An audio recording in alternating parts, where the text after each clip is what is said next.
was filled with clouds. My worried mind was filled with fears. I couldn't count all the lonely hours spent with memories and tears.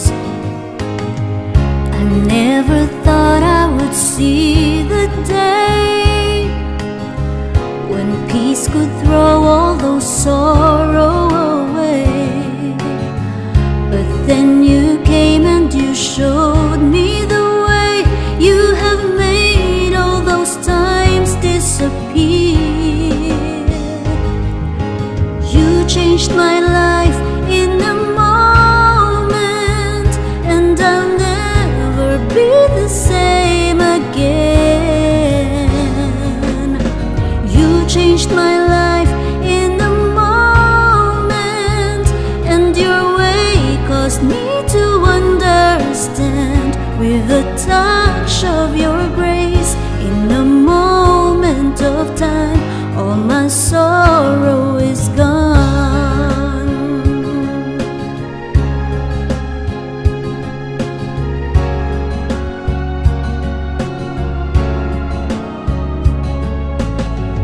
I never thought that I could be changed so much in so many ways.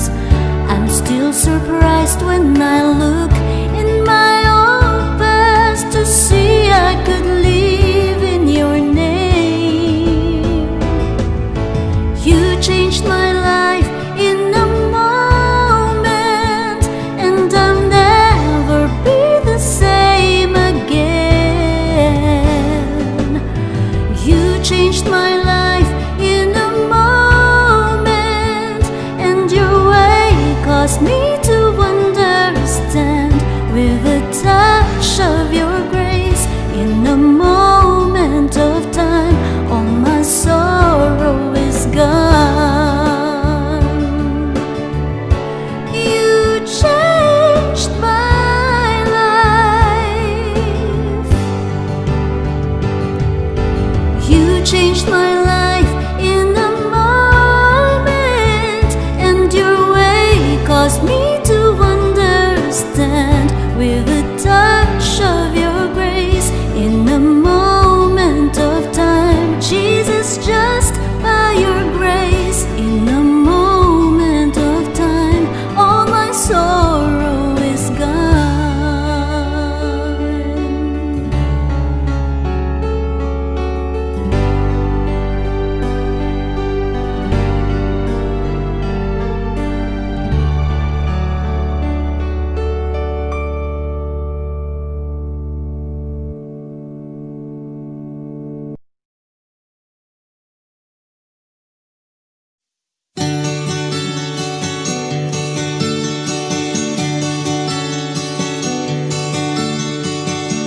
Are you tired of chasing pretty rainbows?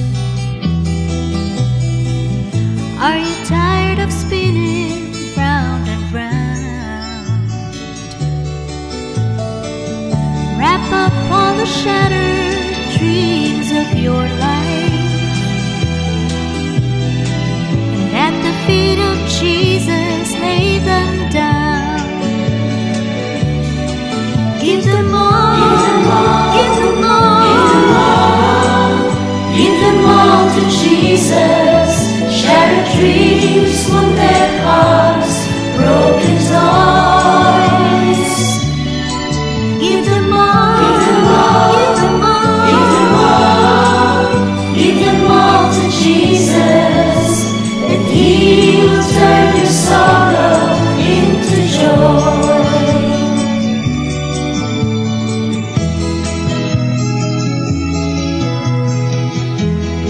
He never said you'd only see sunshine.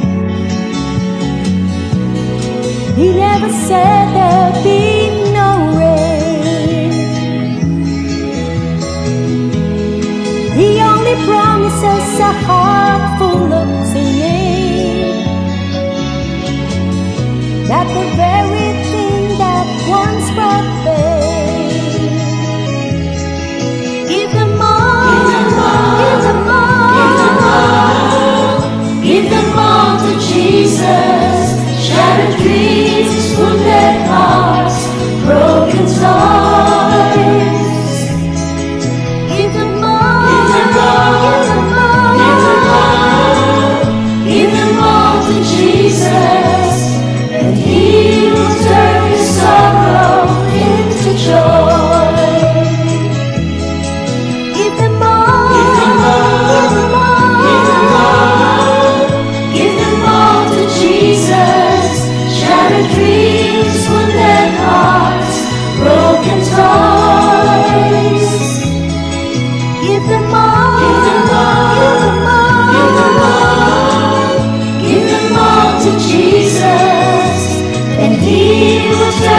Jesus laid him down, 'cause he will turn your sorrow into joy.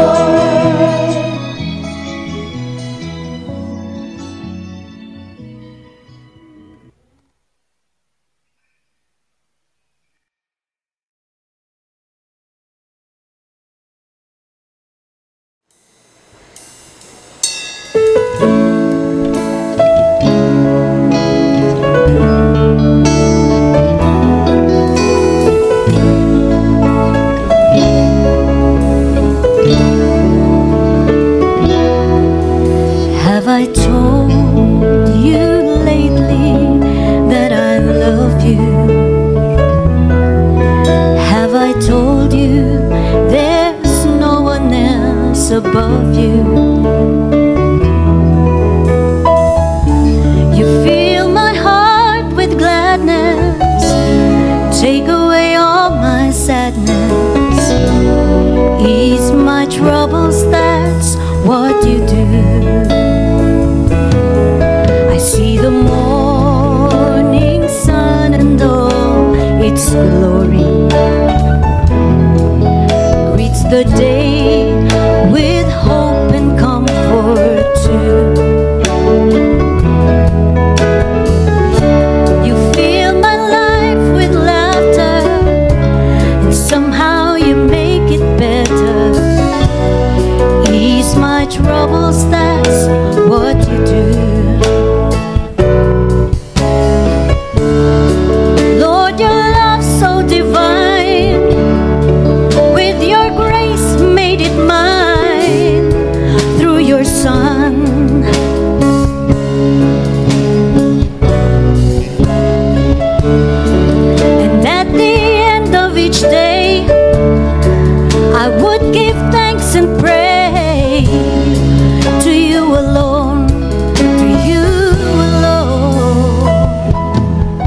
Lord, I tell you gladly that I love you.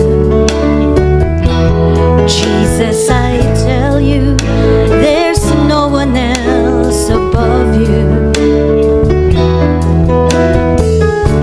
You fill my heart with gladness, take away all my sadness, ease my troubles, that's what you do.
Lord, I tell you gladly that I love you.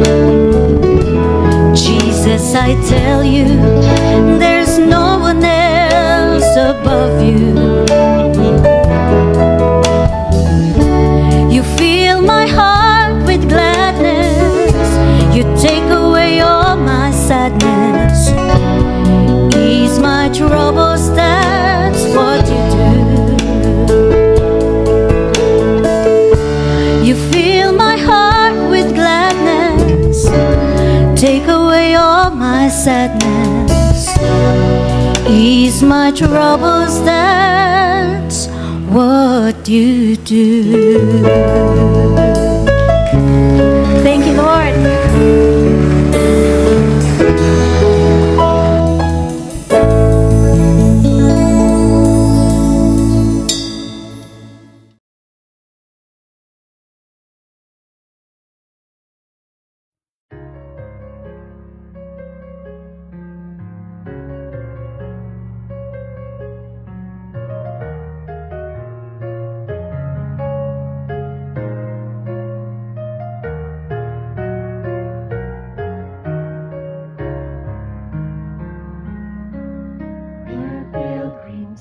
on the journey of the narrow road.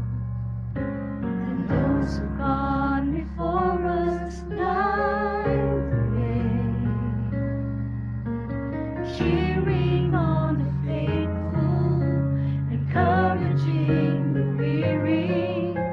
Their lives are steering testament to God's sustaining grace. Surrounded by so great a cloud of witnesses, let us run the race not only for the prize, but as those who've gone before us, let us lead with those behind us, the heritage of faithfulness passed on through godly lives. Oh, may all who come behind us find us faithful. May the fire of our devotion light their way. May the footprints that we lead them to believe, and the lives we live inspire them to obey. Oh, may all who come behind us find us faithful.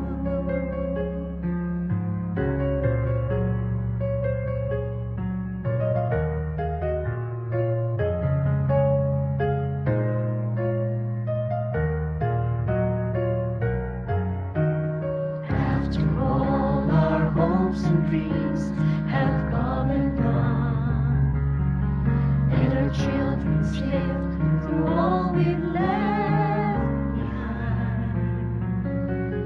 May the truths that they discover and the memories they uncover become the light that leads them to the road we each must find. Oh, may all who come behind us find us faithful. May the fire of our devotion light their way. May the footprints that we lead them to believe, and the lives we live inspire them to obey.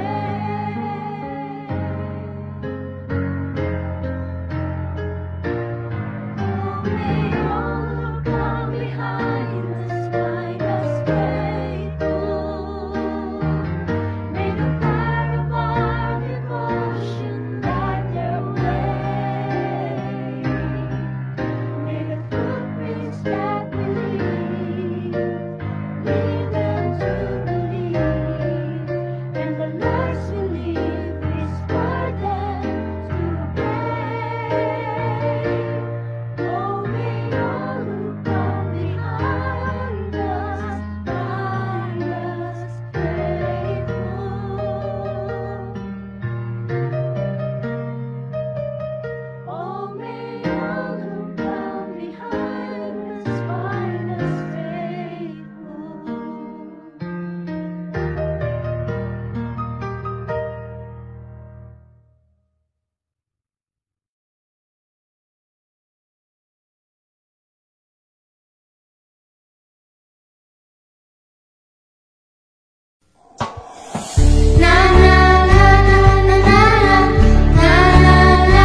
this day. Before you know it, the world will show it, burning bright with a holy flame. Set my faith on fire, that's my one desire. Make my life a pure and holy flame. So the world can see there's a fire in me, burning by the power of your name. Start a blaze, set my faith on fire. We got a message, we must share it with the world, igniting every man and woman, boy and girl. Set my faith on fire, that's my one desire. Make my life a pure and holy flame. So the world can see there's a fire in me, burning by the power of your name. Set my faith on fire, that's my one desire. Make my life a pure and holy flame. So the world can see there's a fire in me, burning by the power of your name. Start a blaze, set my faith on fire.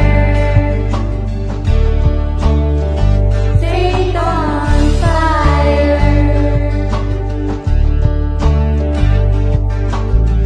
Na na na na na na na na na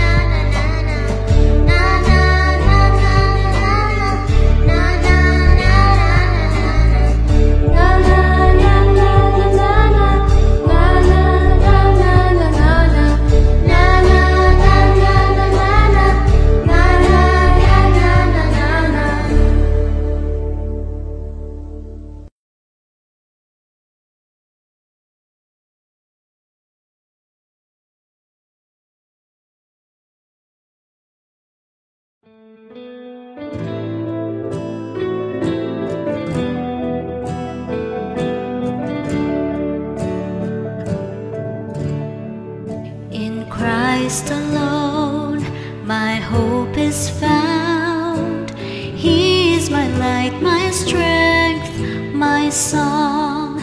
This cornerstone, this solid ground, firm through the fiercest drought and storm.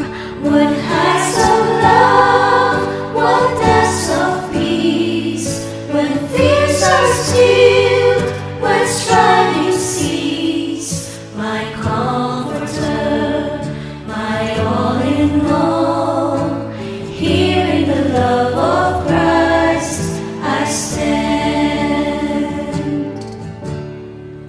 In Christ alone, who took on flesh, fullness of God in helpless babe, this gift of love and righteousness is called by the ones He came to save.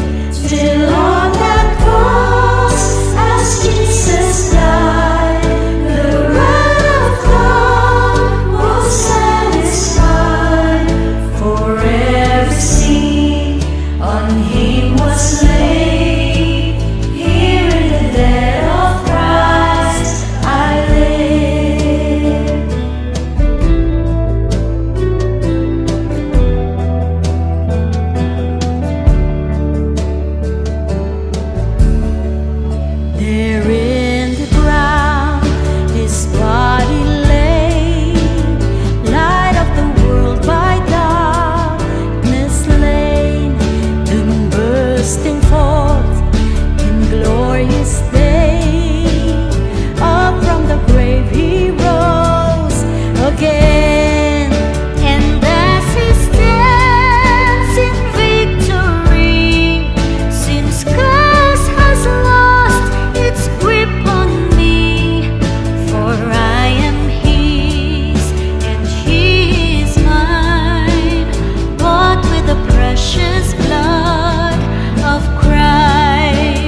po. At ito. Check, mic test. Tumayo po tayong lahat at palakpakan natin ng malakas ang ating Panginoon. Amen. Sino po ang excited na magpuri sa Panginoon? Taas ang kamay. Amen. Amen. Lahat po tayo excited. Akala ko may pagganan. Ayun, alam niyo po ba nandito po tayo sapagkat niloob po ng Diyos na makarating tayo sa lugar na to? Amen. Parang ayaw niyo po Amen po ba? Amen. At alam niyo po ba na nandito po tayo dahil kailangan natin ng Diyos. Amen. Hindi tayo nandito dahil kailangan tayo ng Diyos. Baliktad, di ba? Nandito tayo kasi kailangan natin siya. Amen? At sa totoo lang, hindi naman niya tayo kailangan. Amen? Sabi po sa Biblia sa Acts 17 from verse 24 to 25, ang Diyos na gumawa ng sanlibutan at lahat ng naririto ay ang Panginoon ng langit at ng lupa at hindi naninirahan sa mga templong ginawa ng tao. Verse 25, hindi rin siya nangangailangan ng anumang tulong o paglilingkod ng tao sapagkat siya mismo ang nagbibigay ng buhay, hininga at lahat ng bagay sa sangkatauhan. Amen po ba? Palakpakan po natin ang ating Diyos. Amen. Yan ang Diyos na ating pinaglilingkuran. And so He deserves all the glory and honor. Amen po ba? So let's prepare our hearts to sing beautifully sa Panginoon. Let this Sunday count. Mabilang ng Panginoon itong Sunday na to. Maalala niya ang ginawa natin sa araw na ito. At alam naman po natin, lahat po tayo dito, ang gusto lang ng puso natin ay ma-please natin ang Panginoon. Mapasaya natin siya. Amen po ba? And so let's sing this song, the Lord's Prayer, with all our heart. Sing this from the bottom of your heart. Amen. Our Father,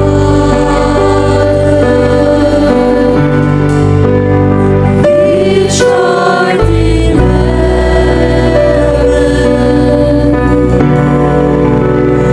hallowed be thy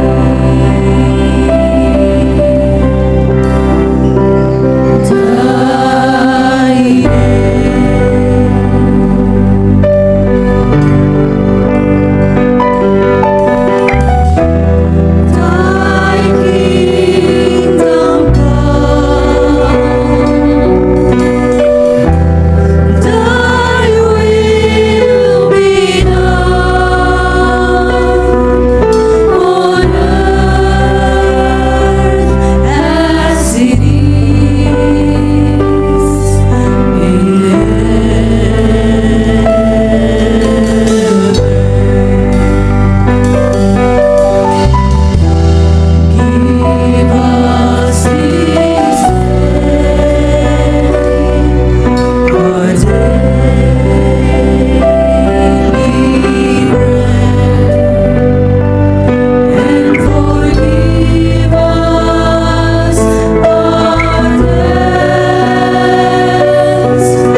Let's close our eyes and let's pray.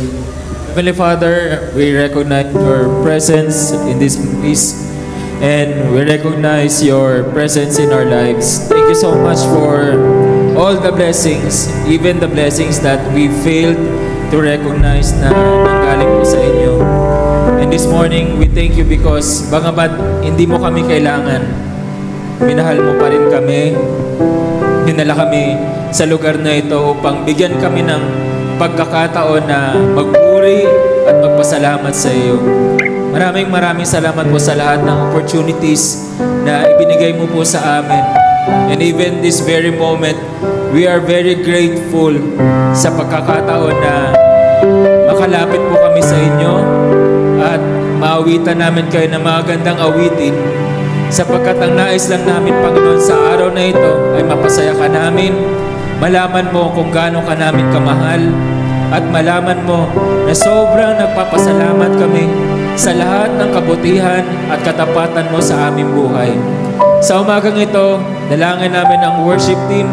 Pagpalain niyo po sila, Panginoon. I-bless niyo po sila. I-empower niyo po sila. Let the music and even the instruments and their voices give glory to your name. And even, Lord, the preacher and the messenger that you selected to preach your word this morning, i-bless mo po ako, Panginoon. Bigyan niyo po ako ng clarity. Bigyan niyo po ako ng boldness. Puspusin niyo po ako ng iyong katotohanan at ng iyong pag-ibig. Panginoon, lahat ng katotohanan na inilagay mo po sa aking puso at sa aking isipan ay may deliver ko ng maayos ayon sa iyong kagustuhan. Lord, give me humility as well as I serve you with all my heart. Lord, this morning, I also pray for the people joining us online. Probably they have some sort of sickness and maybe maraming umahadlang sa kanila upang magpuri sa lugar na ito, and yet you provided the technology, Panginoon, para maging online, makasama sila sa amin, Lord, sa pagpupuri sa iyo. Bless their hearts as well as they strive their best to find ways to praise and worship you today. And finally, we pray for our brothers and sisters in Bulacan. We have seen how you bless them. And so we pray that you will continue to bless them mightily, Panginoon. Thank you so much, Father, for all the things that you have done and even for the things to come. Thank you so much. This is our prayer in the name of our Lord Jesus Christ. Amen and amen.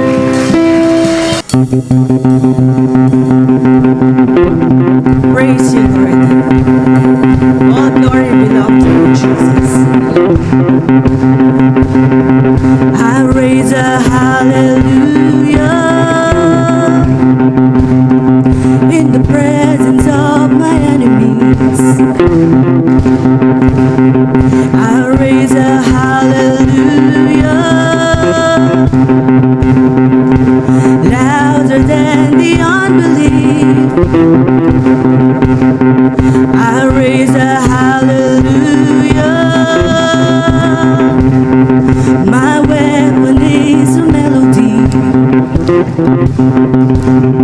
I raise a hallelujah. Heaven comes to fight for me. I'm gonna sing in the middle of the storm. Louder and louder, you're gonna hear my praises roar.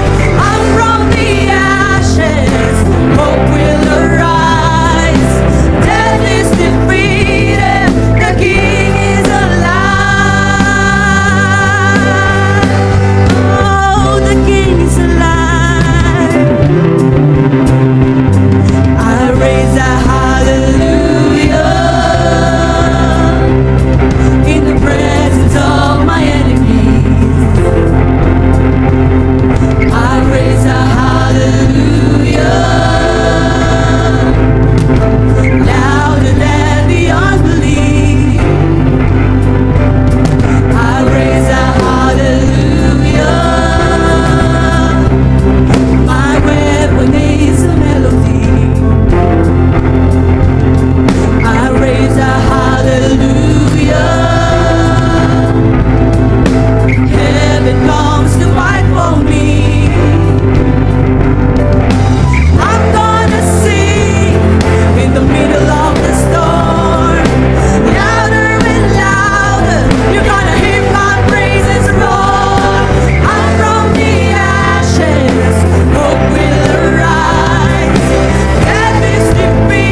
kasama ka namin ngayon. Amen? Let's continue to praise the Lord. Woo!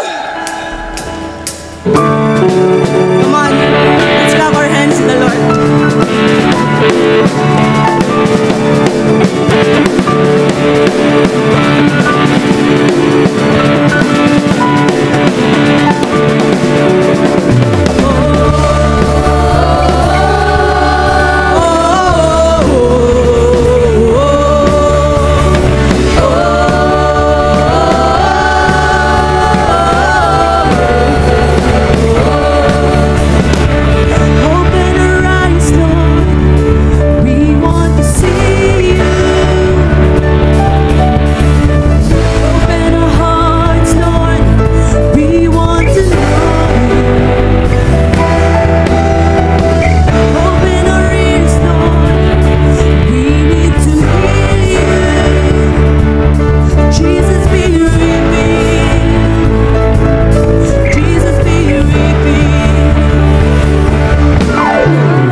kasama ka namin ngayon. Maraming salamat, Panginoon, sa katapatan mo. Maraming salamat, Panginoon, dahil sa presensya mo lamang namin matatagpuan ang kapayapaan, Lord. And Lord, bigyan mo kami ng pusong uhaw. Uhaw sa presensya mo. Uhaw sa salita mo, Panginoon. Church, today, let us express our affection to the Lord. Paramdam natin kung gaano natin siya kamahal. Amen? Dahil walang rason na hindi tayo dapat magpuri sa ating Panginoon. Amen? Dahil siya ay mabuti. Hallelujah.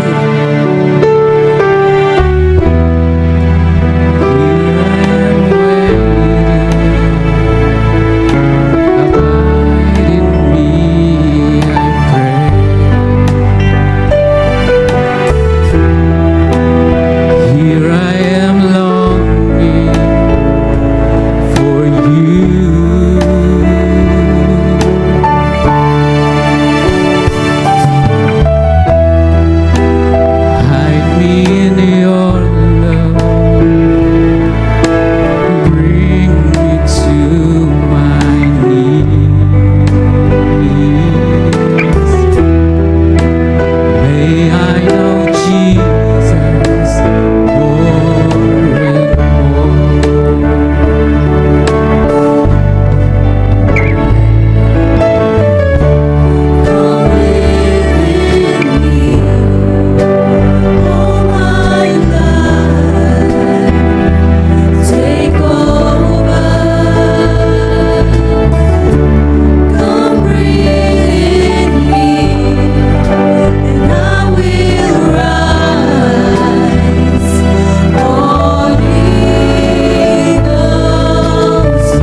trophies cannot equal to the grace by which I stand.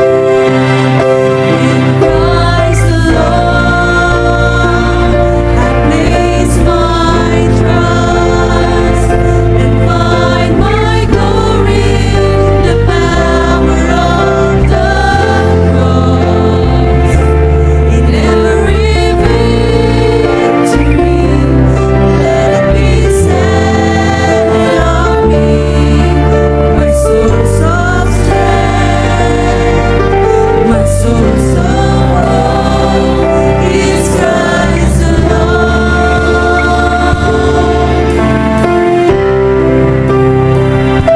In Christ alone will I glory, for only by His grace I am redeemed. Thank you, Lord. For only His tender mercy could reach beyond my weakness to mine. And now I seek no greater honor than just to know You more, to count my days as losses to the glory of my Lord. In Christ alone, I place my trust and find my glory in the power of the cross. In every victory, let it be said of me, my source of strength, my source of hope. In Christ alone, I place my trust and find my glory in the power of the cross. In every victory, let it be said of me, my source of strength, my source of hope is Christ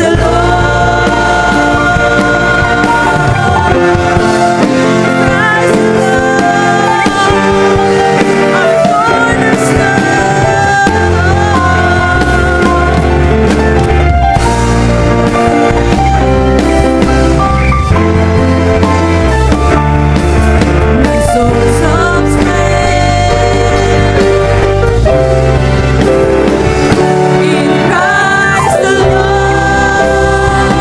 I place my trust and find my glory in the power of the cross. In every victory, let it be said of me, my source of strength, my source of hope. In Christ alone, I place my trust and find my glory in the power of the cross.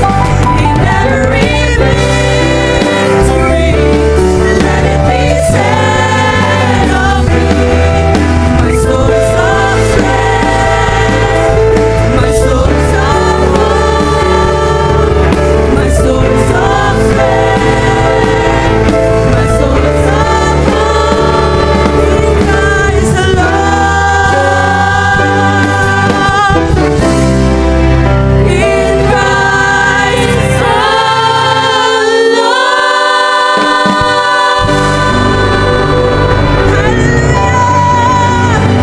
Thank you, Lord. Come on. Hallelujah. Thank you, Jesus. Thank you, Lord. Lord, thank you for this opportunity, Father, na kami ay nakakapagpuri at nakakapagsamba sa iyo. Ito po ang aming dalangin sa pangalan ni Jesus. Amen.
Good morning po.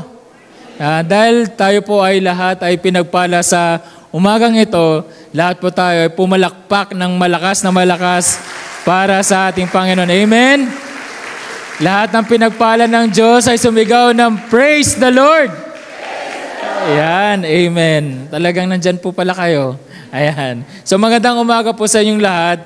Ang minsaheng ibabahagi ko sa inyo sa araw na ito ay magpapalakas ng ating loob at magpapaalala sa atin ng kapangyarihan ng ating Diyos. Makapangyarihan sapagkat lahat naman po ng salita ng Diyos ay makapangyarihan. Amen?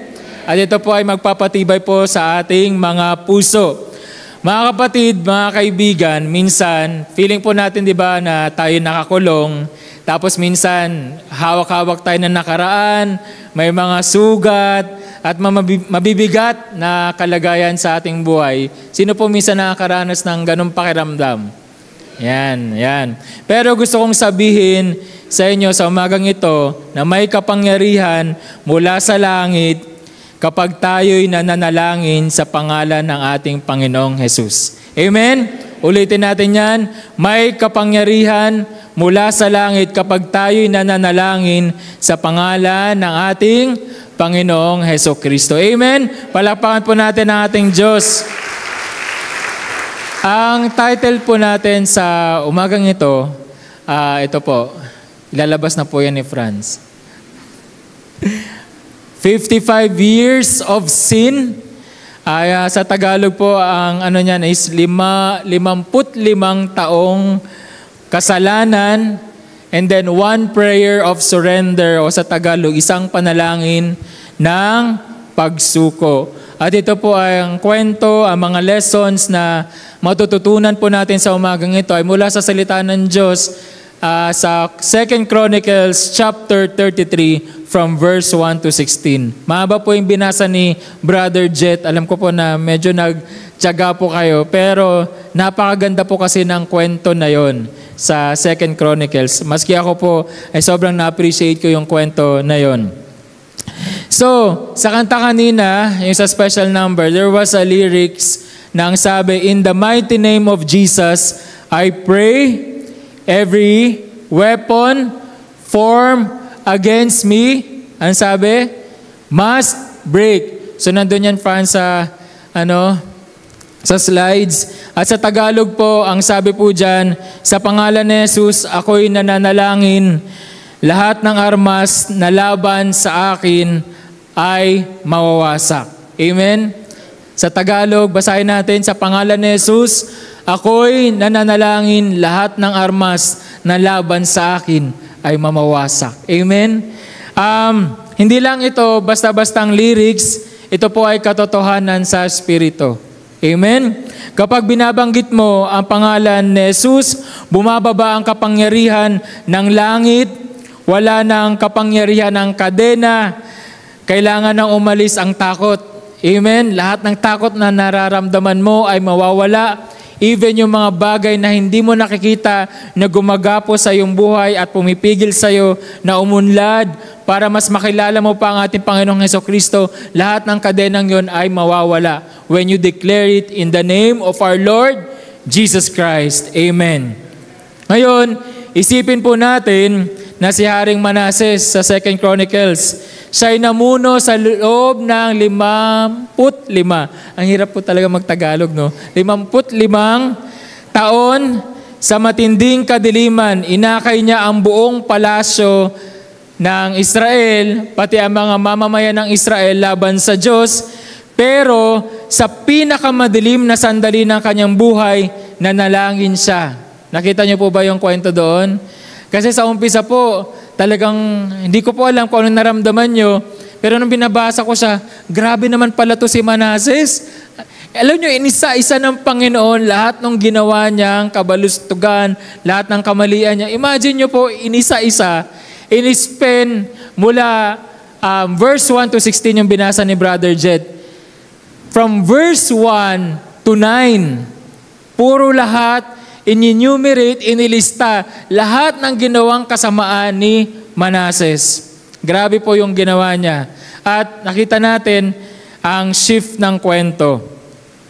Sa kababaang loob, siya ay tumawag sa Diyos at ang sabi sa Biblia, sa 2 Chronicles 33:13, at nang nanalangin siya, pinakinggan siya ng Panginoon, naawa ang Panginoon sa kanyang mga pagmamakaawa. Kaya pinabalik siya ng Panginoon sa Jerusalem at sa kaharian niya. At napagtanto ni Manase na ang Panginoon ang Diyos. Kailangan magkaroon po tayo ng personal encounter sa ating Diyos. At tayo mismo ang magsabi na ang Panginoon ang Diyos. Amen? Kailangan magkaroon ka ng personal acknowledgement, recognition na ang naawa sa iyo ay ang Diyos sa kabila ng mga kabalustugan at mga kasalanan na ginawa mo sa iyong buhay. Isang tapat na panalangin, isang pagtawag sa pangalan ng Diyos, lahat nagbago. Amen? Isang tapat na panalangin, hindi basta-basta ang uri ng panalangin na mahaba at walang patutunguhan na panalangin. Ito ay dapat tapat, galing sa puso. Amen? Tapat na panalangin, isang pagtawag sa pangalan ng Diyos, lahat ay magbabago. Amen? At ito po ay pinatunayan ng 2 Chronicles chapter 33 sa buhay ng isang hari na ang pangalan ay Manases. Amen? Kapatid, ibig sabihin lang noon, hindi ka malayo, isang panalangin lang sa Diyos at ang mga kadena ay mawawasak gaya nangyari kay Manases. Hindi ito tungkol sa iyong nakaraan. Hindi ito tungkol sa pangalan na ito ay tungkol sa pangalan ng tinatawag mo. Sino ba ang pangalan na tinatawag mo sa buhay mo? At ang Diyos, sa Diyos na matiising patuloy na tumutugon sa mga panalangin mo. Amen? Hindi ito tungkol sa mga nagawa mong pagkakamali noon, mula nung pinanganak ka, o mula nung 12 years old ka, gaya ni Manases. Ito ay tungkol sa pangalan na tinatawag mo. Amen? In the name of our Lord Jesus Christ. At ang sa totoo lang, kayong mga Kristiyano, tayong mga Kristiyano, na nakaranas ng maraming pagsubok at mga pagpapala, alam natin, pwede pa ang sabay-sabay tayong magsabi sa sarili natin na naging matyaga sa atin ang Diyos. Amen? Through the ups and downs, hindi nagbago ang Panginoon. Tayo lang yung nagbago. Amen? Nanatili siyang tapat, nanatili siyang mapagbigay sa atin kahit nagbabago ang ating puso, ayaw mo na umatin ng church, tinatamad ka, pagod ka, nagbabago ang emosyon mo. Depende kung umaraw, depende kung umulan, depende kung patak lang. Nagbabago ang tao, pero ang Diyos nakafix siya sa uri at quality ng kanyang pagmamahal sa atin. Amen po ba? Amen tayo dyan. Minsan lang talaga, may mga bagay na nangyari na hindi according po sa plano natin. Nagkakamali tayo. Sino pa po dito nagkakamali? Amen. Ako din po nagkakamali. Naliligaw ng landas at sinasabi siguro natin, Aldrin, sobrang laki ng kasalanan ko. Hindi mo alam, hindi alam ng mga magulang ko, hindi alam ng mga kapatid ko. May mga bagay ako nagawa sa buhay ko na ako lang ang nakakaalam. At matindi ang nagawa kong kasalanan. Mari mong sabihin sa sarili mo, wala na akong pag-asa. Hindi na ako kayang gamitin ng Diyos. May mga ganun minsang mga pag-iisip, mga sinasabi mo sa sarili mo na sobrang bigat na nung nagawa mo sa Panginoon, wala ka ng pag-asa. At kapag naglilingkod ka sa Panginoon, may nagawa kang mga pagkakamali, minsan sinasabi mo sa sarili mo, hindi na ako pwedeng gamitin ng Diyos. Ito na ang wakas. Kasi sa kabila ng ginawa niyang kabutihan sa'yo, na-realize mo, nagkamali ka pa rin, mga bagay na pwede mo na maiwasan, pero you still decided to do that thing. At dahil nagigilty ka, alam mo nagkamali ka, 100% nagkamali ka, nasasabi mo tuloy sa sarili mo, Aldrin, hindi na ako gagamitin ng Diyos. Pero ito po ang katotohanan. Hindi pa tapos ang kwento mo. Amen? Hindi pa uli ang lahat para sa'yo. Amen? At mas malaki ang awa ng Diyos kaysa sa gulo ng buhay mo. Amen? Palakpakan po natin ang ating Diyos sapagkat binibigyan niya tayo lagi ng pag-asa. Amen? Hindi pa tapos ang kwento mo, kaya nga nakaupo ka pa dyan eh. Diba? May magagawa pa ang buhay mo para sa Diyos. Sabi mo sa katabi mo, may magagawa pa ang Diyos para sa'yo. Kaya ka nga nakaupo pa dyan, oh. Ayan, buhay pa po. Sino pa po yung buhay? Taas ang kamay. Ayan, hindi pa po tapos ang kwento. Amen. May kwento din sa araw na ito sa 2 Chronicles na tungkol kay Manases, isang hari na 55 years na taong naligaw. Imagine yung mga kapatid. Sinabi sa Biblia, 55 years. Grabe talaga magkwento ang Diyos ng mga detalye para i-emphasize sa atin kung gano'n naging kasama itong si Haring Manases. Hindi lang 5 taon, 55. Hindi lang isa, hindi 5, hindi 10, 55 years. At dinetalye ng Panginoon lahat ng kasalanan ni Manases. Hindi lamang ito basta pagkakamali, ginawa niyang lifestyle ang pagsuway. Ibig sabihin po, kung tumagal ng 55 years, yung ganong action, behavior, ibig sabihin po, lifestyle na yon. Pagising mo sa umaga, masama agad ang isipin mo. Bago ka matulog, masama agad ang isipin mo. So lifestyle, paulit-ulit, normal sa'yo, hindi na nagbabago. Pero ang magandang balita, hindi siya sinukuan ng Diyos. Amen? At ang mensahe para sa'yo, hindi ka rin niya susukuan. Amen? Palakpakan po natin ang ating Diyos. Amen tayo dyan. Tingnan natin ngayon ang naging takbo ng buhay ni Haring Manases at kung anong sinasabi nito tungkol sa Diyos na ating sinasamba. Basahin po natin 2 Chronicles chapter 33 from verse 2 and 3. Masama ang ginawa niya sa paningin ng Panginoon, sumunod siya sa kasuklam-suklam na gawain ng mga bansang pinalayas ng Panginoon sa pamamagitan ng mga Israelita. Verse 3, pero, ito pa, verse 9. Alam niyo po, mula nga verse 1 hanggang verse 9, puro kasakiman ni Manases yung kwento.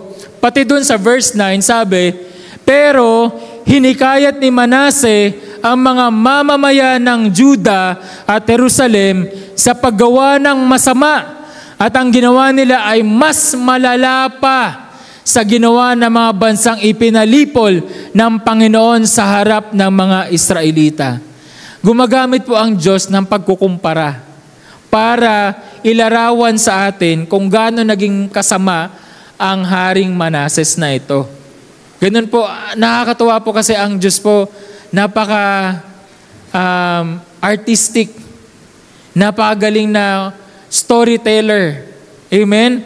Ang galing-galing niyang mag-include ng mga detalye para lalong maunawaan ng mga nagbabasa at nakikinig kung ano talaga ang mensaheng gustong iparating ng Diyos. Amen? Napakagaling ng Diyos sa literature. Sobrang galing. At nakalagay po dito, ang unang punto natin sa ganitong mga verses is number 1, walang kasalanang higit sa awa ng Diyos. Amen? Bakit ikunento ng Panginoon 55 years? Bakit kailangang emphasize 55 years? Hindi lang 1 taon. Bakit kailangan na sabihin, ikumpara ng Diyos na ang ginagawa ni Haring Manases ay mas matindi pa doon sa mga ginagawa ng mga bansang nakapalibot sa kanila. Sapagkat sobra-sobra ang kasalanan na ginawa ni Haring Manases, ganun pa man, hindi nun matatapatan ang awa ng Diyos na meron siya. Amen? 12 taong gulang pa lang si Manases nang maging hari siya. Imagine nyo po, 12 years old, batang-bata. Wala ditong 12 years old, lahat yata ng 12 years old nasa taas. Sa loob ng 55 taon, maling landas ang tinahak niya. Muling tinayo ang mga altar para sa Diyos-Diyosan. Sumamba siya sa mga ito. Nagsanay sa kulam. Imagine niyo po yun, nagsanay pa siya sa kulam. At inalay pa ang sarili niyang mga anak bilang sakripisyo. Ang hirap isipin po, di ba? May ganong isang hari, may ganong tao. Ewan ko po sa inyo, nung binabasa nyo kanina at sinasabayan nyo si Brother Jet sa pagbabasa, okay po ba yung mga puso nyo? Yung emotions, grabe tong hari na to, nakakasuklam. Ginamit niya ang templo ng Diyos na sagrado at banal para purihin ang mga Diyos-Diyosan. Winalang bahala niya ang mga babala ng Diyos, hindi siya nakinig. Sinabi din po doon na hindi siya nakinig. Maaaring iniisip mo na sobrang dami mo na rin pagkakamali, mga kapatid.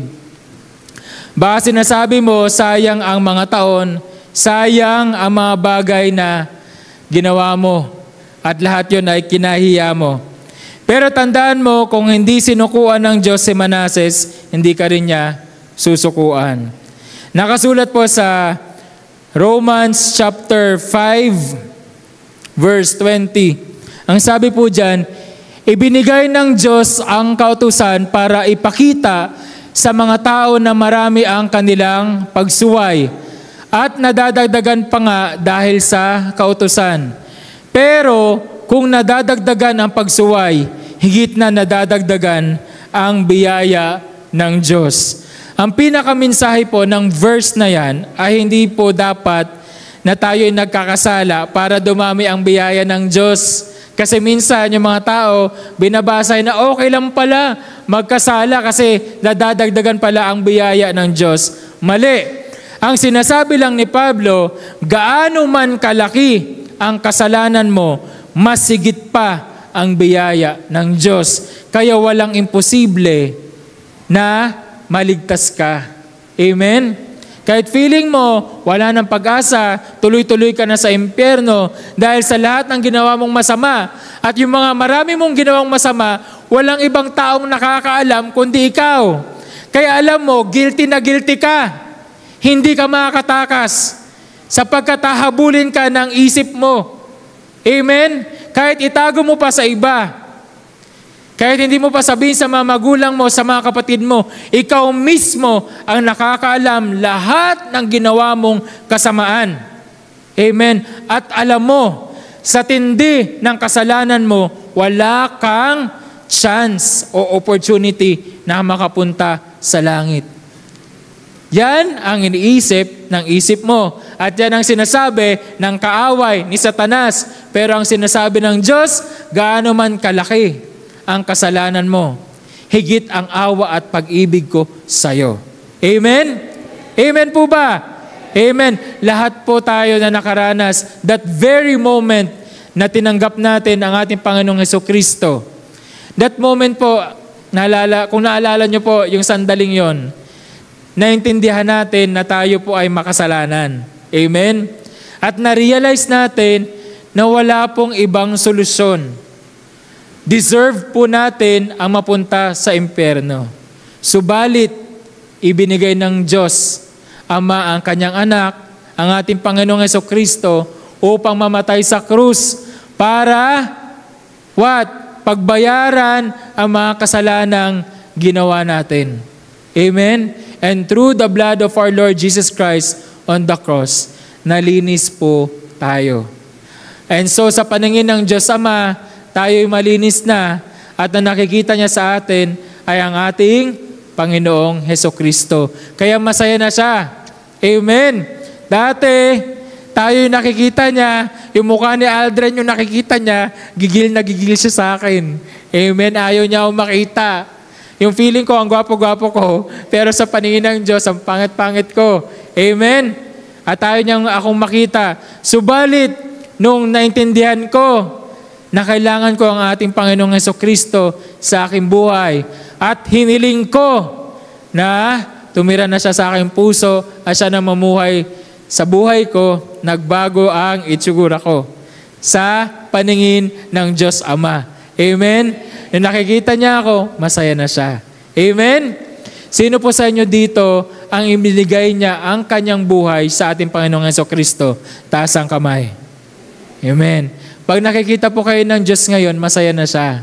Amen. Alam niyo po, may pagkaibigan ka, malayo pa lang, tapos nakita ka, nakangiti na. Diba? Ang sarap sa pakiramdam. Alam mong close kayo, alam mong mahal ka niya, o she or he takes care of you. Amen? Iba po kasi pag may kaharap ka na nakangiti sa'yo, kaysa imagine nyo po talaga, kaharap nyo ang Diyos, nakasimangot siya sa inyo. Amen? Pero ngayon, dahil meron na tayong Panginoong Jesucristo sa buhay natin, nakangiti na siya sa'yo. Amen po ba? Ang lahat naman po ng gumawa na to ay ang Diyos din. Tama? Amen? Siya ang nagplano. Amen? Parang may emphasis. Gusto ko po yun. Ha? Siya ang nagplano. Siya ang nagbigay sa ating Panginoong Jesucristo. Siya din ang nag-prepare ng langit. Lahat na ginawa niya para sa atin. Amen? Lahat ginawa ng Diyos para patunayan kung gaano kanya kamahal. Amen. Pero tayo ay tao, lagi nakakalimot. Amen? Kaya dapat talaga every Sunday umaten. Kasi nakakalimot. Ayan, paano na lang pag hindi umaten? Ayan. So makakatulong po ng malaki ang regular po natin pag-attend sa church para ma-remind po tayo. Sa 2 Chronicles chapter 33, 10, 11, ang sabi po dyan, kahit binalaan ng Panginoon si Manase at ang kanyang mga mamamayan, hindi pa rin sila nakinig sa kanya. Verse 11, kaya ipinalusob sila ng Panginoon sa mga sundalo ng Assyria. Binihag nila si Manase, nilagyan ng kawit ang kanyang ilong, kinadinahan at dinala sa Babylonia. Punto number 2, gagamitin ng Diyos. Yan. Gagamitin ng Diyos ang pinakamababang sandali para gisingin ka mula sa maling direksyon ng buhay. Amen? Sometimes po, talagang gagamitin ng Diyos yung pinakamababang sandali ng buhay mo para magising ka sa katotohanan. Yan ay kung hindi ka makinig sa Kanya. Amen? Dapat tayong makinig sa Kanya. Pero ito po, bago magparusa, laging nagbibigay ng malinaw na babala ang Diyos. Pero kapag patuloy na bingi ang tao sa kanyang salita, darating ang kanyang disiplina. Amen? Ganon din naman ang ginawa ng Diyos kay Manase. Kita nyo po yung consistency ng Diyos sa pagdidisiplina ng mga tao. May kasalanan. Agad-agad bang pinarusahan ng Diyos si Manases? Nagbabala muna siya. Amen? May intervention na ginawa ang Diyos para sa kanya dahil naawa ang Diyos sa atin. Pero, ang tao minsan talaga matigas ang ulo. Sumagad na doon, sagad na sagad. Kaya wala nang ibang magagawa ang Diyos kundi disiplinahin siya. Amen? Kaya isa rin itong babala sa mga pinuno ng ating bansa. Amen? Kapag hindi sila nakinig sa mga signs at hindi sila aware sa mga nangyayari at patuloy na tumigas ang kanilang puso at hindi sila makinig sa mga bulong at mensahe ng Diyos, didisiplinahin din ang mga leader ng ating bansa. Amen? At sila ang mananagot. Minsan kapag hindi tayo marunong makinig sa bulong ng Diyos, kailangan niyang sumigaw sa pamamagitan ng mga pangyayari. Hindi dahil galit siya, kundi dahil mahal ka niya at ayaw kanyang tuluyang maligaw. Sa mga Kristiyanong tulad po natin, minsan po nagkakamali pa rin po tayo. Alam natin yan, hindi po tayo perfecto. Nagkakamali tayo, nagkakasala tayo. At aware po tayo dyan sapagkat meron po tayong Holy Spirit. Amen? Na magkukonvict sa atin na mali na po ang ating ginagawa. At ang Diyos ay gagawa ng maraming paraan para ipaunawa sa iyo na nagkamali ka. Maraming sitwasyon. Maring mga tao, maring preaching, maring si Pastor Alfred, maraming sitwasyon, maaaring ibulong sa'yo ng Diyos para tulungan kang bumalik at humingi ng tawad sa mga nagawa mong pagkakamali. Pero kapag tumigas ang iyong puso at sinunod mo ang iyong katawan at sinunod mo ang sarili mong plano, makakaranas tayo ng disiplina ng Diyos. Amen? Pero, tandaan niyo mga kapatid, God is love. Amen? Gagawa ang Diyos ng mga babala para sa'yo. At kailangan very aware. Amen? Sensitive ka. Ang tinatawag ng discernment. Marinig mo ang boses ng Diyos ng malinaw kung anong pinagagawa sa'yo ng Diyos. Ang gusto ba ng Diyos, umalis ka sa lugar na yon? Pumunta ka sa ibang lugar? Anong gusto niyang ipagawa? Malinaw ba ang boses ng Diyos na naririnig mo? Amen? Kapag binigyan ka ng warning at alam mong ito na ang warning galing sa Diyos, makinig ka na. Sapagkat pinatawad man ng Diyos si Manases, pinaranas pa rin sa kanya ang consequence ng kanyang mga pagkakasala. Amen? Ganun yun eh. Kala nyo libre? Sabi ng Diyos, sige magkasala kayo. Lalakihan ko ang biyaya ko, lalakihan ko ang grace ko, mapapatawad ko kayo. Ganun ba ang Diyos? Hayaan niya lang tayong magkasala? Hayaan niya tayong maligaw? Of course not. Ang kwento ni Manases, nakita natin, maraming kasalanan. Amen. Humingi siya ng tawad, pinatawad siya ng Diyos. Bumalik siya sa Jerusalem. Pero huwag niyong kakalimutan na may pinadala ang Diyos na mga sundalo galing sa Assyria. Amen? Kinadena siya. Amen? Those are the consequences of His actions. Amen? Sapagkat ang justice ng Panginoon, pag may kasalanan, may kaparusahan. Amen? Hindi na, sa tingin nyo ba, naging madali kay Haring Manases yon? Nadalin siya sa Babylonia? Maikli ang description. Pero if you really dig deeper, isa kang hari, kinuha ka, ang may sabi pa na may nilagay sa ilong, kinadena, at lahat-lahat. Talagang humiliation to the lowest level. Amen.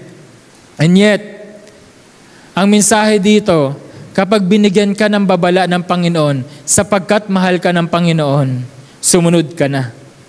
Amen?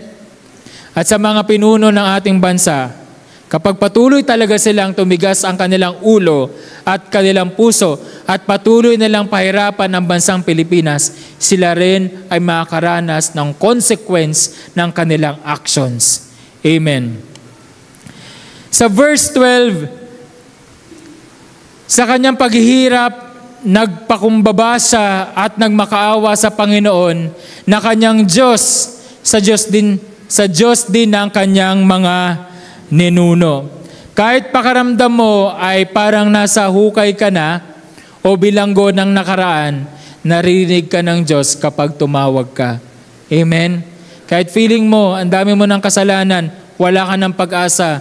Kahit sabihin pa ng mga tao na kapaligid sa'yo, ay, wag na yan. Wag na yan si Alfred. Wala na yung pag-asa. Diretso yan sa impyerno. Wag mo nang share ng gospel yan. Wag mo nang share niyan si Cindy. Masungit yan. Ano yan? Sure ako sa impyerno yan. Parang ganon. Pero kahit sabihin man ng maraming tao na kapaligid sa'yo, na wala ka ng pag-asa. Kahit sarili mo man mismo, makita mo sa salamin. At sabihin ng sarili mo sa salamin na wala ka ng pag-asa, isang tawag lang sa Diyos at magbabago ang buhay mo. Amen? Isang tawag lang sa Diyos ang kailangan mo. Kahit pa 55 taon na ang lumipas, tumutugon pa rin ang Diyos sa mapagkumbabang puso. Amen? Kahit ako 38 years old, sino po dito ang 70 years old? Ayan, ikaw po talaga yung tinutukoy ko. Ayan. Kahit 70, 55, gaano man kabigat ang nararanasan mo. Amen? Kapag nagpakumbaba ka sa Diyos, diringgin ka niya. Amen? At babaguhin niya ang buhay mo. Amen po ba? Gaya ng Diyos, palakpakan po natin ang ating Panginoon. Ayan. Verse 13 po, ang sabi po dyan, at nang nanalangin siya, pinakinggan siya ng Panginoon. Naawa ang Panginoon sa kanyang mga pagmamakaawa. Kaya pinabalik siya ng Panginoon sa Jerusalem at sa kaharian niya. At napagtanto ni Manase na ang Panginoon ang Diyos. Amen. Dumating siya sa punto ng kanyang buhay na na-realize niya ang Panginoon ang Diyos. Amen. Sa buhay ko rin, napagtanto ko na ang Panginoon ang Diyos. Kayo rin po ba? May nangyayari sa buhay natin hanggang sa dumating sa punto ng buhay mo na ma-realize ng puso mo at ng isip mo ang Panginoon, ang Diyos. Amen po ba? Palakpakan po natin ang ating Diyos.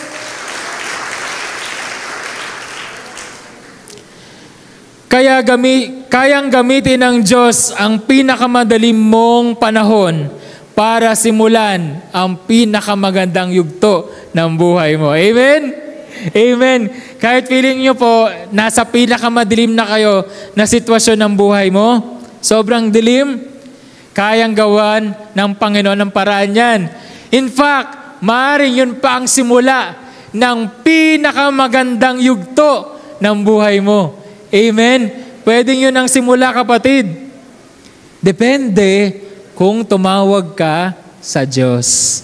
Amen? Kasi hindi mo kaya yan on your own. Hindi lamang pinatawad ng Diyos si Manases, ibinalik din siya. Pinauwi siya sa Jerusalem at ang nakakatawa, siya mismo ang nagsimulang ayusin ang mga winasak niya dati. Amen po ba? Ano niyo po yung kwento ng binasa ni Brother Jet? Sinira niya ang mga Diyos-Diyosan. Inayos niya ang dambana ng Diyos.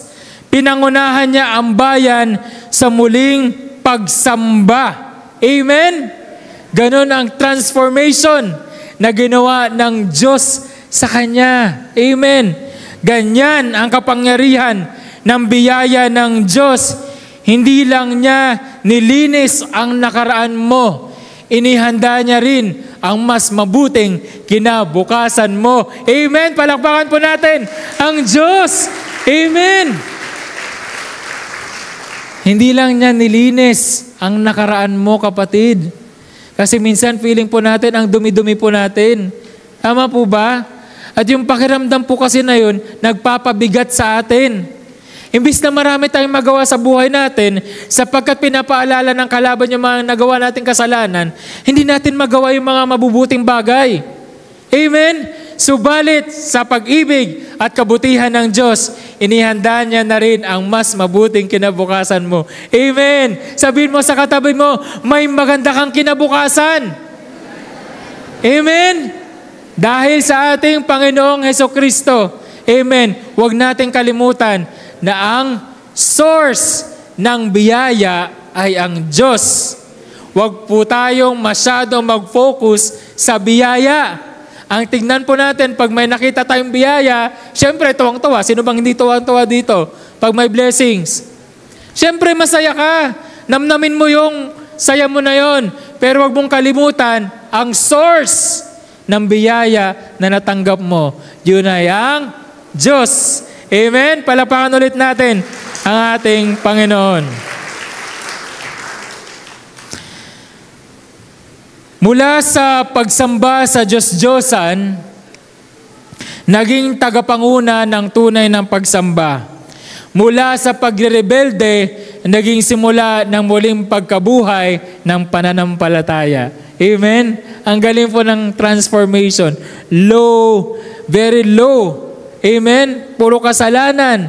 Nagbabala ang Panginoon, hindi nakinig. Nakaranas ng consequence. Matinding consequence. Naging pumunta sa pinakamadilim niyang kalagayan. Pinakamababa. Doon sa pinakamababa niyang sitwasyon, nagmakaawa siya. Nagbigay ng isang tapat na panalangin.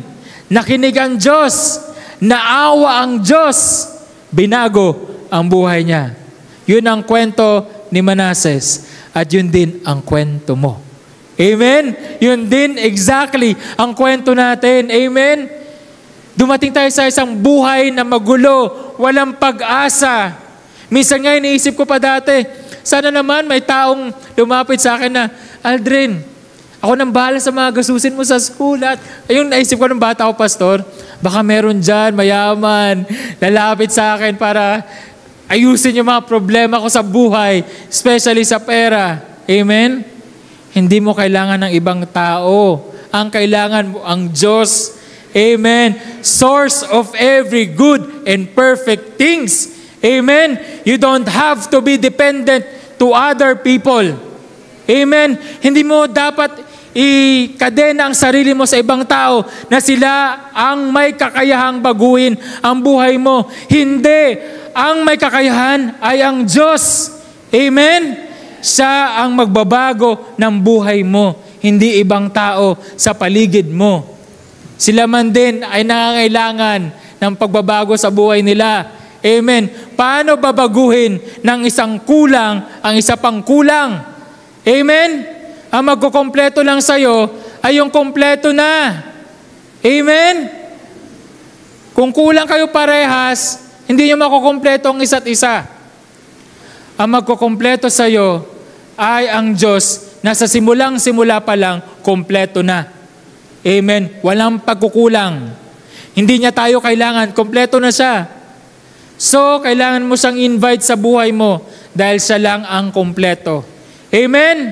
Amen tayo dyan. Palapakan natin ang ating Panginoon. Gusto rin ng Diyos itong gawin sa buhay mo. Amen. Gusto rin niya itong gawin sa buhay mo. Amen po ba? Amen. Isipin mo ito, isang haring dating makapangyarihan ngayon, nakakadena na parang kriminal, wala na siyang pag-aari. Pero sa lugar na yon, tumingala siya at nagsabing, Diyos, kailangan kita. At yumuko ang langit, huminto ang mga anghel, sabi ng Diyos, yan lang ang hinihintay ko. Amen? Isang panalangin lang ang nagbago sa lahat. Yan ang biyaya ng ating Diyos. Amen? Isang panalangin. Hindi kailangan mahaba. Isang tapat na panalangin sa Diyos ang pwedeng bumago ng ating buhay. Baka iniisip mo ngayon, Aldrin, okay yan, para kay Manases, kay Haring Manases, okay yan. Pero paano naman ako? Amen? Ganito po yun. May isa pang hari. Ako ang ikukwento sa inyo. Ang Haring Panginoong Hesukristo. Ang ating Panginoong Hesukristo. Hindi siya nagrebelde, sumunod siya ng lubos. Hindi siya dapat parusahan, pero tinanggap niya ang kaparusahan natin. Hindi siya nakakadena sa Babylonia, ipinako siya sa krus. Amen? Bakit? Bakit? Para bigyan tayo ng parehong pangalawang pagkakataon na naranasan ni Manases. Amen? Yan ang ginawa. Isa pang hari. Masunurin. Ginawa ang lahat para sa atin. Ipinako sa krus. Ibinigay ang kanyang buhay. And through His blood, we are saved. Para bigyan ka ng parehong pangalawang pagkakataon na naranasan ni Manases. Dahil kay Jesus, hindi pa huli ang lahat. Amen?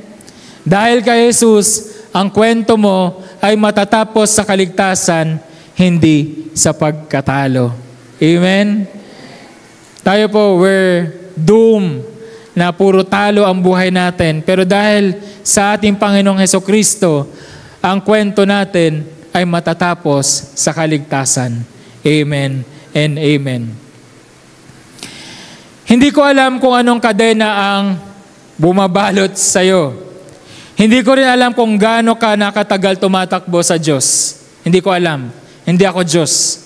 Hindi ako all-knowing. Kaya hindi ko alam kung ano yung mga kadena na nagpipigil sa iyo.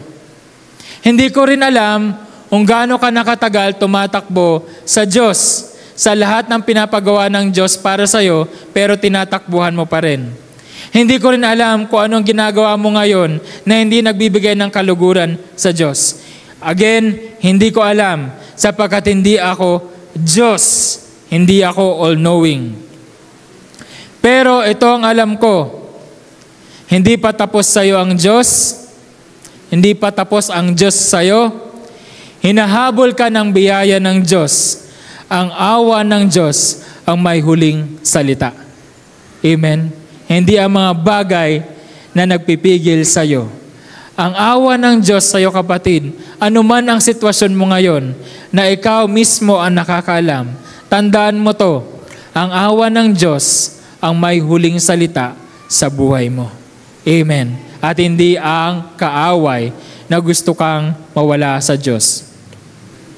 Kung binago ng Diyos si Manases matapos ang 55 taong pagsuway, isipin mo kung anong kayang baguhin ng Diyos sa buhay mo ngayon. You have to reflect, kung ito ang ginawa ng Diyos para kay Manases, ano kaya ang pwedeng gawin ng Diyos sa buhay mo ngayon? Amen? Kung kaya nang gawin ng Diyos kay Manases, kayang gawin ng Diyos para sa'yo.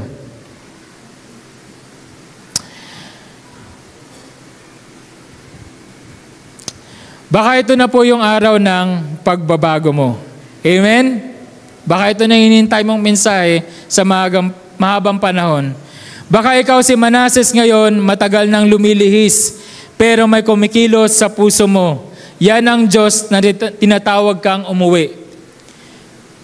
Amen? Maaaring yan ang babala ng Diyos para sa iyo, na bumalik ka na sa Kanya.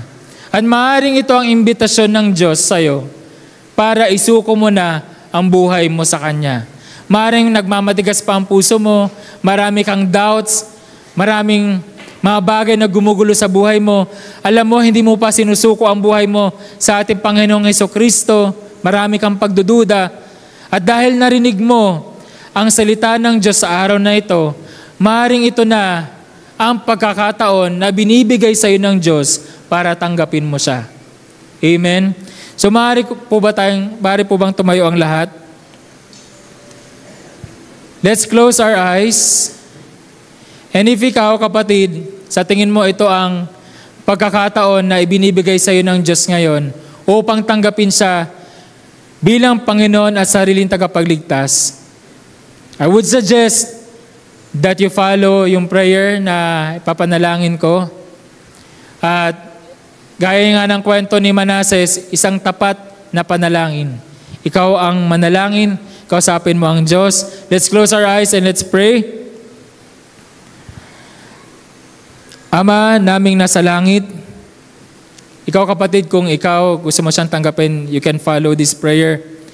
Nagkamali ako, sinusunod ko ang mga gusto ko, pero ngayon, bumabalik ako sa iyo, Ama. Salamat sa hindi mo ako sinukuan. Salamat sa pagdala mo kay Jesus para palitan ako ng bagong buhay. Tinatanggap ko ang iyong kapatawaran. Tinatanggap ko ang iyong awa. Tulungan mo akong ayusin ang mga nasira. Tulungan mo akong mamuhay para sa iyo. Sa pangalan ni Jesus. Amen. At naniniwala po tayo na kapag tinanggap mo ang ating Panginoong Hesukristo, binuksan mo ang iyong puso, at nanalangin ka na siya na ang mamuhay sa buhay mo, ino-honor yun ng Diyos. Amen. At simula sa araw na tinanggap mo siya, makakaasa ka na binago na ng Diyos ang buhay mo. Amen. Palakpakan po natin ang ating Panginoon. All glory to God through our Lord Jesus Christ. Amen and amen.